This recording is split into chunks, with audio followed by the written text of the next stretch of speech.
अस्सलामुअलैकुम दोस्तों, shocking news में आपको खुश आमदीद। अब तक की सबसे बड़ी खबर से आपको आगाह करते चलें। जैसा कि आप सबको पता है कि तहरीक लब्बैक पाकिस्तान के सरबराह अल्लामा हाफिज़ खादिम हुसैन रिजवी रहमतुल्लाह अलैह दाता साहिब के उर्स के आखिरी दिन पे आप हर दफ़ा हाज़िरी देते थे नाज़रीन। जबकि आज तहरीक लब्बैक पाकिस्तान के सरबराह अल्लामा खादिम हुसैन रिजवी साहब के छोटे जानशीन अल्लामा हाफिज़ अनवर रिजवी साहब ने दाता गंज बख्श रहमतुल्लाह अलैह साहब के मज़ार पर आपने हाज़िरी दी।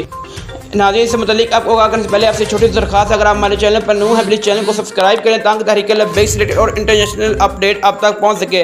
दोस्तों, अगर आपको हमारी वीडियो अच्छी लगी है वीडियो को लाइक करेगा, अपना इज़हार कमेंट सेक्शन में लाजमी करेगा। अल्लामा हाफिज़ अनस रिजवी साहब का चेहरा देखने के लिए लोग कितने बेताब हैं और इस वक्त हजूम लोगों का है। वो इस वक्त वही नारा बुलंद कर रहे हैं, लब्बैक लब्बैक या रसूलुल्लाह सल्लल्लाहु अलैहि वसल्लम, ताजदार ख़त्म नबूवत जिंदाबाद जिंदाबाद। नाज़रीन, अब देखिए वीडियो का मुलाज़ा करें।